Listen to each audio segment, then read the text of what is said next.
Assalomu alaykum aziz obunachilar. Men kanareka boqardim. Mana o'shaman faxriy.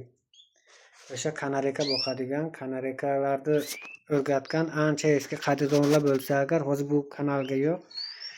Yana kanareka boqishni boshladim. Yana eski hunarni boshladik. Mana qushlar. Yana 20 ta kanareka sotib oldim akajonlar. Hozir endi boshidan yana o'rgataman, nasib bo'lsa. Bu safar qushlarni juftlashdan oldin brokoli. Mana bunaqa brokoli foydalarini aytib bermoqchiman. Mana brokoli, hamma biladi shuni. Kanarekaga juda ham foydali bu. Brokoli foydalarini aytib bersam. Brokoli kanareka uchun juda foydali sabzavot, qisqa va tushunarli qilib aytsam. Brokoli kanareka foydalari vitamin C va ko'p immunitetini kuchaytiradi. Qushning immunitetini ko'tarib, bola berishga katta hissa qo'shadi. Lekin buni kanarekachilar ko'p bermaydi. Lekin mana shu brokolini har kun berish mumkin emas. Bir haftaga bir marta yoki 2 marta, undan ko'p berish mumkin emas akalar. Endi mana shu qushlarni birontasini men hali bilmayman. Men ham bozordan sotib olib kelgan mana qushlarim.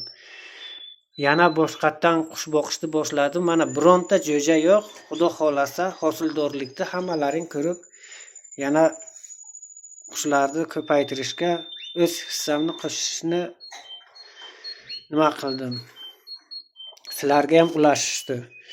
Qushda endi ko'p bilmasam ham ozgincha bilaman. Men orqali ancha odamlar qushni qanday boqish, qancha kasal kanarekalarni tuzatishga yordam bergandim. Eslaringga bo'lsa. Mana shu brokolini mana shunday qilib qo'yasizlar, o'zi kanareka kelib yeydi. Juda yaxshi sevib yeydi. Boshiga yemasligi mumkin, lekin asosda yeb ketadi baribir. Mana shu maslahatim brokolini berish qushlarga. Bersalaring juda zo'r qilgan bo'lasizlar. Eng kerakli vitaminlar mana shunga. Bir haftaga bir marta brokoli. Ko'p kerak emas. Mana shunday qilib qo'yib chiqasizlar.